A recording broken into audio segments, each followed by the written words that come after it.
Hello viewers and welcome to the latest episode of the Huddle. Tim Poole here, editor of Gambling Insider, and I'm with Mark Hands here at the Metropolitan Mayfair Casino, Director of Food and Beverage and Hospitality at Metropolitan Gaming. Mark, thanks for joining us. Absolute pleasure, Tim. Thanks for the invite. Yeah, great to speak to you here. Well, we're always a fan of this property when we are here, and you've recently been promoted to the role. Can you talk us through it? Yeah, it's really exciting times for us. At Metropolitan, we've only got 8 casinos in the United Kingdom, and we've really prided ourselves up to now on separating ourselves from the other operators. And so food and beverage is a really important driving point for us. So exciting times and really an opportunity to just watch this space as to what's going to happen over the next 12 to 18 months.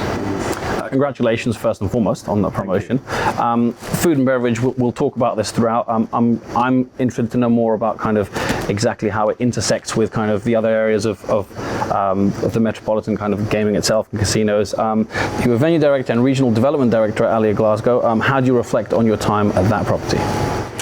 Do you know what? It was truly fantastic. I left Glasgow and Scotland as a child to move to England, so it was my first opportunity to move back home, realistically, albeit I've got an English accent. It's sort of where I come from.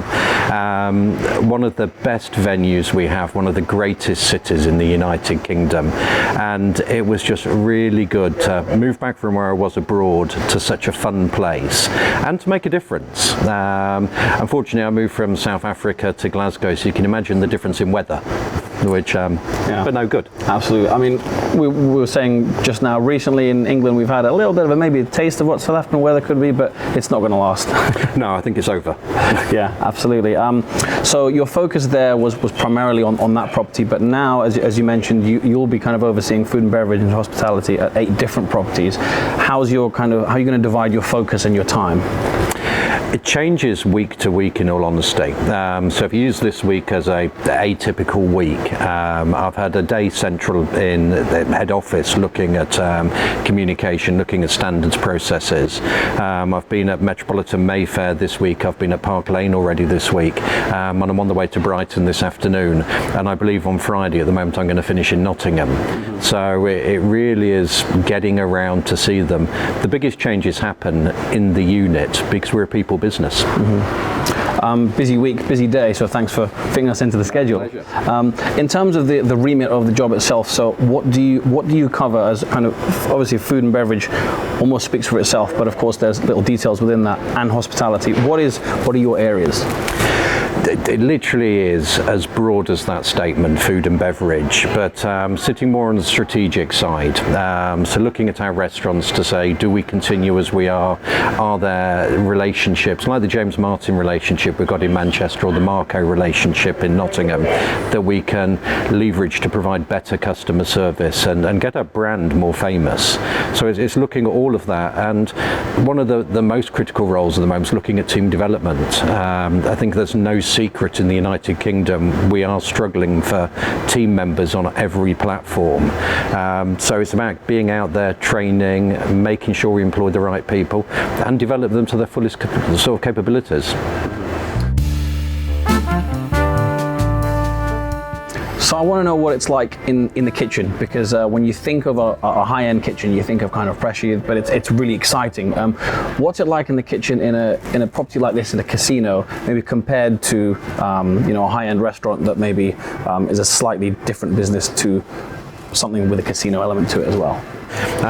Kitchens are kitchens across the world, so there's little difference between them when you look at the pressure and the workload. It's one of the toughest jobs we have in the industry. People come in early, you've probably heard them since we've been recording in there now, working away, getting ready for dinner service. There's a lot of mise en place that has to happen to get ready for service. It's one of the most stressful jobs in the business, temperatures ranging from 23 to middle 30s, depending on what's going on, what's coming out on the range. 20 to 30 checks being called at a time and having to know where every dish is on that line to make sure it's delivered perfectly. So it's a really tough job. Certainly not one that I would be happy to don those chef's whites and do again. Yeah, it's one of those, when you kind of see people in action, you do sometimes maybe think what possesses them to go to that calling in the first place. And I think that's where we struggled as an industry. We had COVID Brexit hit, and a lot of people that would be doing 70, 80 hours a week in these kitchens realised there's a life outside of hospitality. And that's what we're coming back in now, is getting that passion recreated, rekindled, getting team members back in there, because the kitchens aren't run that way anymore. We keep people to, less than 48 hours a week. We do everything we can to manage people's work-life balance, and it's a new era and it's really exciting. Recently, there have been a couple of TV shows, one big in America, The Bear, and one, I suppose, less mainstream, but in the UK, BBC show, Boiling Point. They really dramatized kind of life in the kitchen and made it quite glamorous, but also very dramatic, and that people are fighting all the time and things like that. Just wondering, in real life, how close to the action is that kind of drama? Is it a bit glamorized and maybe exaggerated in those shows, or actually can it get really heated in the kitchen? It can get really heated in the kitchen. It is dramatised, as obviously all our viewers know, but it's such a stressful department. It's that things do go wrong every second. You're always guarding for it. There is arguments and fights that break out at varying times, but yeah, certainly not daily, hourly, weekly. But we do suffer in the industry vastly with alcoholism, mental health issues, because we're pushing people to breaking points in hospitality. And that's the exciting changes we're now seeing coming into the industry. A simple question for me to ask, but probably more difficult for you to answer. If I were just to ask, how important is food and beverage for an operator like Metropolitan Gaming, for a casino in general? Obviously, gaming revenue, hugely important, but if you were to maybe measure it out, how does food and beverage as importance to each customer compare? It's huge. If you think back a few years ago, use coffee as the example. We used to happily put that coffee urn on at 7 o'clock in the morning, and at 4 o'clock in the afternoon we'd still be drinking the same coffee. And nowadays we're paying £5 plus for a coffee from a retailer. And food and beverage has taken that journey. Everyone knows in the casino the biggest thing we want to create is a fantastic experience for people, so they walk away and want to come back, and increase dwell time. The longer people stay in our businesses, the more bought in and brand advocates we gain. So it's very exciting, and our point of difference. How important are critic reviews and customer reviews, and is one way more important than the other? I think you'll find people are varying and differentiating answers to that question. They're both equally important.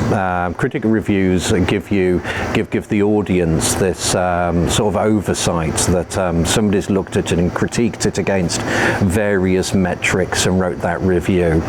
Audience reviews, though, it's where we all go. If we're going to go and look at booking a restaurant now, we go to review sites and we look at it. We also have to be honest, though, and bear in mind that we're British. And being British, we tend to write reviews when we've had a negative experience, and we rarely remember to write the review when we've had the positive experience. So they tend to be more negative-led than positive-led. But we read them daily, we analyse them daily, we respond to them daily, and we take on board the fact somebody's taken time out to provide us feedback. So you've got years of experience at different properties, kind of hotels, restaurants, and casinos, naturally. But if I was to ask you and put you on the spot for your favourite property that you've worked at, which one would that be? Do you know, Tim, I knew you were going to ask that question, and it's a really hard question to answer because everyone had its positives and also its negatives. If I had to look back, it'd probably be my time with Hilton Hotels, to be honest. I felt like I developed, grew, and learnt a lot about myself, as well as about the business when I worked for them. They really were big into self-development, and I think that's always important for us as leaders, because how can we develop and train people if we don't know who we are? Yeah, really interesting answer. So you mentioned earlier that a kitchen is a kitchen wherever, but obviously there's differences between working at a casino chain or just a restaurant or a hotel with a restaurant in it. How does it compare, kind of running operations across kind of those three and other types of business? Fundamentally, it's the same. Food and beverage is food and beverage. Be you at McDonald's, the fish and chip shop, or in this fantastic restaurant we're in here. So fundamentally, it's the same. But there are huge nuances. There's huge differences in the customer base. If you think about a customer staying in the hotel, Sunday to Thursday, they tend to be your corporate guests. They're there on their own. They're after a different dining experience. The weekend, you might have a social group of the couple in there for a romantic dinner. Casinos, completely different again. That can range from the group of girls or group of boys out for a fun night to couples, and it's just the moods, the change in direction, and the behaviour can vary vastly. Mm-hmm. We've talked about your experience kind of across the UK, Scotland, London, you mentioned Nottingham and Brighton as well, but I know you've also worked in South Africa. Could you tell us a little bit about what memories stood out for you most in working in South Africa? Yeah, it was a real life-changing moment for me. I spent 6 years there as managing director of the resort we owned at the time. So it was a completely different business. We had 3 hotel offerings. We had restaurants, 8 of them, bars, casino, zoos, safari park. So one moment I'm in there with newborn lions. The next day I'm looking for hyenas that have gone missing. To the next day dealing with 1,000 people on a casino floor. Yeah, that is very different. It was, but the biggest thing that I learned in my time in South Africa was how important life was, and how we take so much for granted in the United Kingdom. When you see people starving, when you see people going without, and you see people struggling, and the unfairness of life, it can't do anything other than change you as an individual. And I'd like to hope it's made me a better leader, because now I look at these things, I look at my own behaviours considerably more than I did before I went there. Mm-hmm. Yeah, really interesting answer. One final topic for you, looking ahead. Always like to finish interviews looking into the future. And quite simply, if I were to ask, what's the future for you and perhaps for Metropolitan Gaming, the food and beverage side as well, what would your answer be? Tough one. It's been one of those weeks, well, the last couple of weeks have been those weeks where I'm just looking forward to seeing the weekend. But what does the future hold? I've got at least 18 months of making a difference in the restaurants we own. There's a lot of things we need to tweak, fix, change. We've got some exciting conversations of things that new brands and things that we're going to be doing. Once those are over, that 18 months, I'm really hoping Metropolitan's got really exciting development plans to open more casinos in more areas.